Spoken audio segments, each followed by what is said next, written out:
আমরা শিক্ষার্থীদের কাছে যাচ্ছি প্রতিদিনের মতো। আজকে সোশ্যাল সায়েন্স ফ্যাকাল্টির সামনে দাঁড়িয়েছি। ফ্যাকাল্টি শিক্ষার্থীদের তাদের প্রত্যাশার কথাগুলো শুনছি এবং সেগুলো নোট নিচ্ছি। আমরা শিক্ষার্থীদের স্বতঃস্ফূর্ত রেসপন্স দেখতে পাচ্ছি এবং আমরা আশা করছি আমাদের যে জোট, ঐক্যবদ্ধ শিক্ষার্থী জোট, সেই জোটের ওপর শিক্ষার্থীরা আস্থা রাখছে। আমাদের যে নেতৃত্ব, আমাদের যে সততা, আমাদের যে দক্ষতা এবং গত এক বছর জুড়ে আমাদের যে সামগ্রিক অ্যাক্টিভিটি, এই সব কিছুই শিক্ষার্থীরা স্বতঃস্ফূর্তভাবে আমাদেরকে গ্রহণ করছে এবং আমরা আশা করছি আগামী 9 তারিখে আমরা একটা ব্যালট বিপ্লব দেখতে পাবো এবং সেখানে ঐক্যবদ্ধ শিক্ষার্থী জোটের আমরা যারা প্রার্থীরা আছি তাদের উপর শিক্ষার্থীরা আস্থা রাখবে এবং আমাদের সবার আশা করছি ভূমিধ্বজ বিজয় হবে।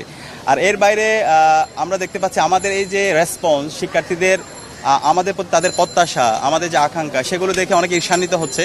তো ঈর্ষান্বিত হয়ে তারা আমাদেরকে মোকাবেলা করতে না পেরে তারা বিভিন্নভাবে আমাদেরকে অনলাইনে বিভিন্ন ফেক অ্যাকাউন্ট থেকে, বিভিন্ন বট আইডি থেকে ক্রমাগত অ্যাটাক করছে। আমাদের সোশ্যাল মিডিয়া যে আইডিগুলো আছে সেখানে ক্রমাগতভাবে বিষাদগার করছে।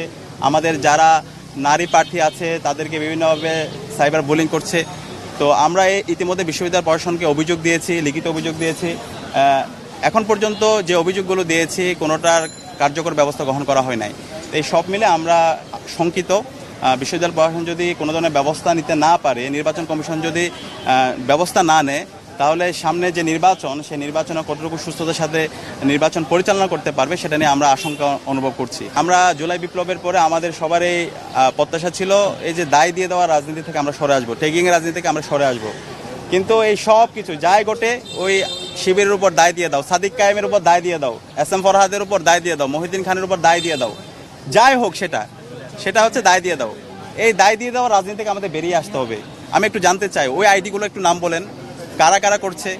মানে এখন যেটা হয়েছে, বিভিন্ন জায়গায় আমরা দেখতে পাচ্ছি ক্রমাগত আমাদের বিরুদ্ধে প্রপাগান্ডা হচ্ছে। আমার বিরুদ্ধে প্রায় 70 থেকে 80টা আইডি খুলে ক্রমাগত প্রপাগান্ডা করা হচ্ছে।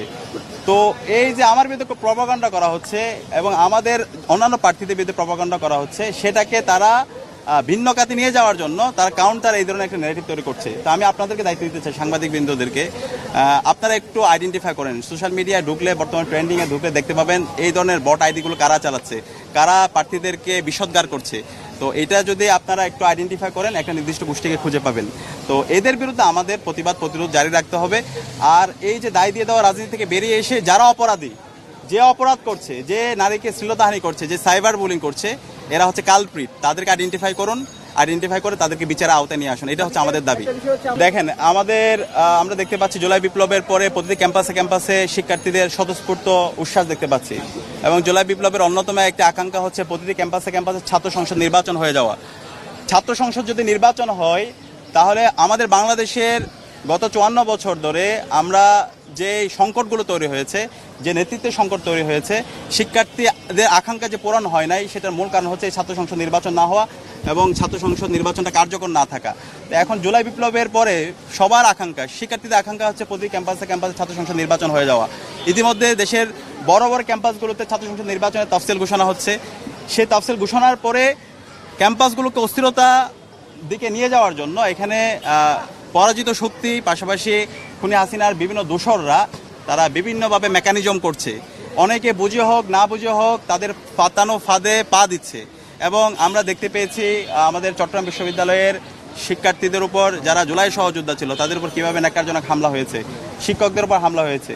বাকিবিতে আমরা দেখতে পেয়েছি, গতকালকে রাজশাহী বিশ্ববিদ্যালয়ে আমরা দেখতে পেয়েছি। এভাবে ক্যাম্পাসগুলোকে অস্থির করার জন্য বিভিন্ন পক্ষ এখানে চেষ্টা করছে।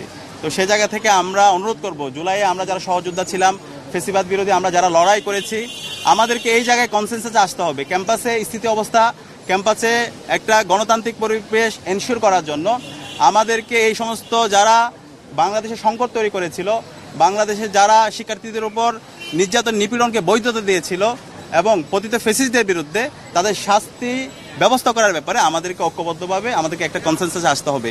একই সাথে আমি ইন্টারিমকে জিজ্ঞেস করতে চাই, তাদের কাজ কি? আজকে 1 বছর পার হলো, যারা খুনি, যারা গণহত্যা করেছে, শিশু হত্যা করেছে, ক্যাম্পাসে যারা নির্যাতন নিপীড়ন করেছে, নিষিদ্ধ ঘোষিত ছাত্রলীগ, আওয়ামী লীগ, তাদের বিরুদ্ধে আপনারা কি ব্যবস্থা নিয়েছেন? আপনারা অনেক তো বড় বড় সুশীল কথা বলেন, আজকে আপনারা তাদের বিরুদ্ধে ব্যবস্থা না নেওয়ার কারণে এই ষড়যন্ত্র এবং চক্রান্ত করার চেষ্টা করে, তারা ষড়যন্ত্র এবং চক্রান্ত করছে। একই সাথে যে প্রশাসন আমরা যদি দেখি পুলিশের মধ্যে, যে পুলিশ হেলিকপ্টার থেকে আমাদেরকে গুলি করেছে, আমাদের হাজার হাজার ভাই বোনকে শহীদ করেছে, তাদের বিরুদ্ধে আপনারা কি ব্যবস্থা নিয়েছেন? আমরা কি এখন পর্যন্ত পুলিশ সংস্কার দেখতে পেয়েছি? একই সাথে যে সচিবালয় থেকে শুরু করে অ্যাডমিনিস্ট্রেশনে সকল ফেসিবাদের দূষণরা এখনো বসে আছে, তাদের প্রমোশন হচ্ছে, তারা সব ধরনের ফেসিলিটিস নিচ্ছে। তো এইভাবে যদি চলতে থাকে তাহলে তো এটা শহীদদের আকাঙ্ক্ষার আলোকে বাংলাদেশ হয় না, এটা সম্পূর্ণ একটা ইন্টারিমের ব্যর্থতা, তাদের অযোগ্যতা। এই কারণে আজকে পরাজিত শক্তি তারা বিভিন্ন ধরনের ষড়যন্ত্র এবং চক্রান্ত করার চেষ্টা করছে।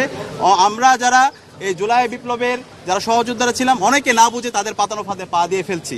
আমি সবাইকে অনুরোধ করব, এই ফেসিস্টদের বিরুদ্ধে, এই খুনি হাসিনার বিরুদ্ধে, এই নিষিদ্ধ ঘোষিত ছাত্রলীগের বিরুদ্ধে আমাদের লড়াই জারি রাখতে হবে এবং ক্যাম্পাসে ক্যাম্পাসে আমাদেরকে একটা কনসেনসাসে আসতে হবে। এবং আমরা আশা করছি আমরা সবাই দায়িত্বশীল আচরণ করে এই ফেসিবাদের বিরুদ্ধে আমরা আমাদের লড়াই সংগ্রাম জারি রাখবো এবং একটা গণতান্ত্রিক পরিবেশ আমরা নিশ্চিত করব।